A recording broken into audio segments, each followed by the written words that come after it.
सावता महाराजांच्या दर्शनाला आणि तो पहिला कार्यक्रम चंदनवटीचाच कार्यक्रम होता. आमचे बीडचे मित्र कल्याण आखाडे यांनी तो कार्यक्रम केला होता. मी पंकजाताई दोघेही त्या कार्यक्रमाला त्यावेळेस आलो होतो आणि अतिशय त्यावेळेस पासून डोक्यात बसलो होतं की या सावता महाराजांच्या जिकडे त्यांची आज मंदिर आहे या मंदिराचा इकडचा विकास व्हायला पाहिजे. आणि तेव्हापासून डोक्यात असलेला प्रश्न घेऊन आम्ही अनेक वर्ष पण प्रभू महाराज आणि सावता महाराज वसेकर यांनी मागच्या वर्षी इकडे भक्त निवास बांधण्याचा संकल्प केला. त्या जागा घेतली, तिकडे भूमिपूजनाचा कार्यक्रम ठेवला आणि त्या कार्यक्रमाला माननीय देवेंद्रजी फडणवीस साहेबांना त्यांनी आमंत्रण दिलं होतं. आम्हालाही आमंत्रण दिलं होतं. आम्ही सगळे आलो आणि त्यावेळेस माझ्या भाषणात मी देवेंद्रजींना विनंती केली. म्हणजे देवेंद्रजी हे आमचे आराध्य देवते, आज सगळा समाज इकडे येत राहतो पण या गावाचा जसा विकास व्हायला पाहिजे तसं झाला नाही. असतं आरणचा विकास झाला नाही तर आम्हाला या सर्वात पहिले तर आरणला अदर्जा द्यावा आणि त्यानंतर इकडे निधी उपलब्ध करावा.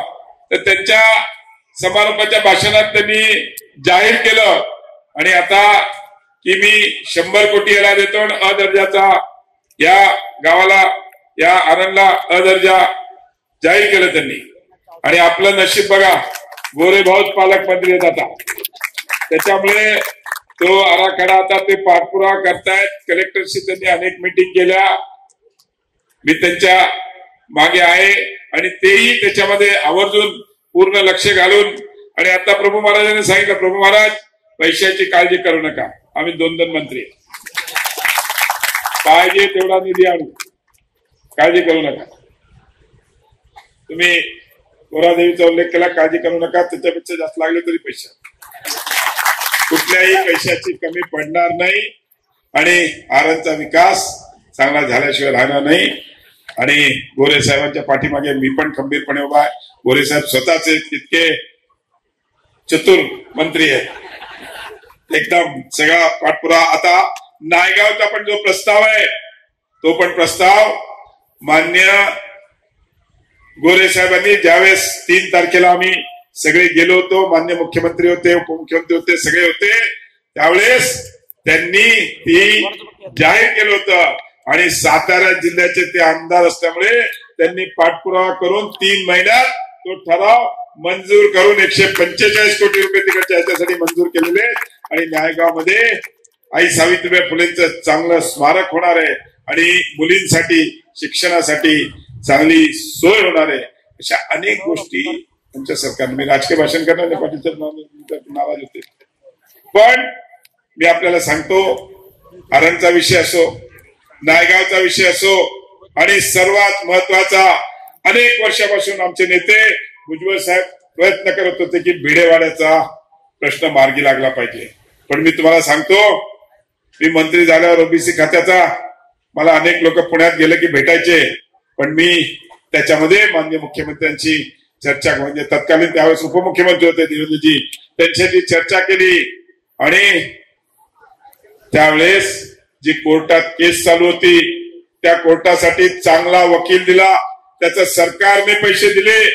आणि जो 20 वर्षापासून भिडेवाड्याचा प्रश्न प्रलंबित होता तो कोर्टातून सरकारच्या बाजूने ऑर्डर झाली. आणि आज मला सांगायला आणवतो, आमचे मित्र निलेश गिरमे आलेत, आता त्यांना तिकडे सरकारने अध्यक्ष केले आणि तिकडे पण भिडेवाडा ते महात्मा ज्योतिबा फुले आणि सावित्रीबाई फुलेंचं जे घर आहे तो पूर्ण परिसर पण डेव्हलप करण्याकरता पण सरकारने 100 कोटी रुपये दिलेत. आणि अजूनही परवाच निलेश गिरमे देवेंद्रजींना भेटले आणि त्यांनी विनंती केली, साहेब त्याला पैसे लागतात, तर त्यांनी कबूल केले आणि पुढच्या आठवड्यात त्याच्यावर बैठकीला लावले. आणि गोरे साहेब आपल्यालाही आम्ही आमंत्रण करू त्या बैठकीला. आपण सगळ्यांनी जर पाठपुरावा केला तर भिडेवाडा पण एक सुंदर स्मारक, ऑलरेडी त्याचे 3-4 मॉडेल्स तयार झालेले आहेत. मला आठवते मी मंत्री झालो तेव्हा फक्त 10 विद्यार्थ्यांना मागच्या 10 वर्षापासून मिळत होती.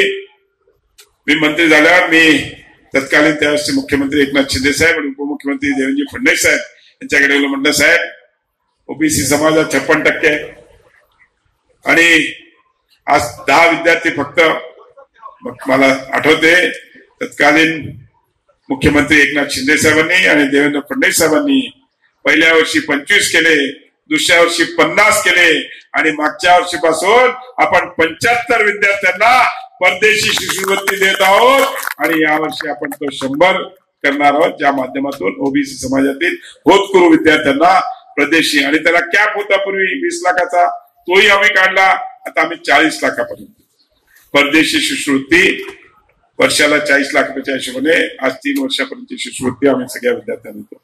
सांगण्याचा उद्देश एकच आहे की ओबीसी समाजातले मुलं शिकली पाहिजेत, चांगले होतकरू विद्यार्थी आहेत, त्यांना संधी मिळत नाही, त्यांना संधी मिळाली पाहिजे, असे अनेक निर्णय आम्ही घेतले. पायलट ट्रेनिंगचा आमचा एक होता. आम्ही 20 विद्यार्थ्यांना 10 मुलं 10 मुली नागपूरमध्ये केला होता. थोडीशी अडचण आली पण तोही आता आम्ही सोडवलाय. 1 वर्ष लेट झाला पण या 1 वर्षात त्यांचं फ्लाइंग टाइम कंप्लीट करून 20 विद्यार्थी हे कमर्शियल पायलट होणार आहेत ओबीसी समाजाचे. शेतकऱ्यांना आपला माहिती आहे कुसुमच्या माध्यमातून आम्ही सगळ्यांना पंप देतोय. जरा शॉर्टेज होता पण आता कालच देवेंद्रजींनी बैठक घेतली, काल परवा 2 दिवसापूर्वी, आणि त्या बैठकीमध्ये जे पूर्वी म्हणजे 2.5 लाख पंप दिले होते, पुढच्या वर्षभरात अजून 2.5 लाख पंप द्यायचे, म्हणजे 5 लाख पंप द्यायचे या वर्षभरात कबूल केले. त्या माध्यमातून सगळ्या शेतकऱ्यांना कुसुमच्या माध्यमातून 7.5 HP सोलार आणि पंप द्यायचा आपण निर्णय घेतलेला आहे. तसंच सोलार पार्क पण आपण सगळीकडे करतोय. काही लोक जर त्याच्यात इच्छुक असतील 1 मेगावॅट, 2 मेगावॅट, 5 मेगावॅट, 10 मेगावॅट, तर मी तुम्हाला सांगतो ज्यांचे जे श्रीमंत शेतकरी आहेत थोडस त्यांनी याच्यामध्ये इन्व्हेस्टमेंट केली पाहिजे. कारण की ही इन्व्हेस्टमेंट तुम्ही जी काय कराल ही 5 ते 6 वर्षात तुमची रिपेमेंट होऊन जाते. बँकेचं लोन जरी घेतलं तरी परवडते. ते जर तुम्ही केलात हा 30 वर्षाचा सरकार बरोबर अग्रीमेंट असतो. तुम्ही 5 ते 6 वर्षात जे पैसे लावलेले ते तुमच्या लाईट बिल मधून कमी होऊन जातात आणि नंतरचे 25 वर्ष आपल्याला एक रिटायरमेंट प्लॅन असतो ना LICचा, तो कसा असतो, दर महिन्याला पैसे येतात. तसे पुढचे 25 वर्ष तुम्हाला या डिपार्टमेंटच्या माध्यमातून शेतकरी सामान्य माणूस हा सक्षम झाला पाहिजे. आणि मोदीजींचा संकल्प असा आहे की या देशातला प्रत्येक शेतकरी हा सक्षम, त्याला कुठल्याही प्रकारची अडचण आली नाही पाहिजे, हाच त्यांचा संकल्प घेऊन आमचंही हे सरकार काम करते. मी जास्त वेळ घेणार नाही, मला माहिती आहे सगळे उन्हात गरम होते सगळ्यांना, पण आपल्या सगळ्यांना पुन्हा एकदा आज चंदनवटी उत्सव सोहळ्याच्या निमित्त शुभेच्छा देतो. आणि आवर्जून सावता महाराज असेकर आणि आमचे प्रभू महाराज जे नेहमी भागदौड करत असतात खूप, म्हणजे कधी कधी ते इतके धावत येतात, धावत जातात. मी त्यांना म्हणत असतो पळू नका, आम्हाला भीती वाटते, पळत आला माणूस की जरा भीती वाटते ना, बरोबर आहे की नाही? हो लोखंडे महाराज पण आहेत आमच्या इकडे. अनेक प्रयत्न त्यांचे असतात, त्यांच्या माध्यमातून ते या आरणचा विकास झाला पाहिजे त्याकरता नेहमीच पाठपुरावा करत असतात. आणि मी या ठिकाणी एवढाच शब्द देतो पुन्हा एकदा आपल्या सगळ्यांना की आमचे जयकुमार गोरे साहेब यांच्या नेतृत्वामध्ये आणि मी पूर्णपणे या आरणचा विकास, या नायगावचा विकास असेल, पेढेवाड्याचा विकास असेल, या सगळ्यामध्ये आम्ही पूर्णपणे लक्ष घालून काम करू, एवढंच या ठिकाणी बोलतो. पुन्हा एकदा आपल्या सगळ्यांना खूप खूप शुभेच्छा देतो आणि थांबतो. जय हिंद, जय महाराष्ट्र, जय ज्योती, सावता महाराज की. Spenka Premium Water with added mineral quality and experts in water manufacturing. Available in 1 liter, 500 ml and 200 ml. Contact 7385460039. Office 6 Cross Road, Commercial Complex, Juna Pune Naka, Solapur.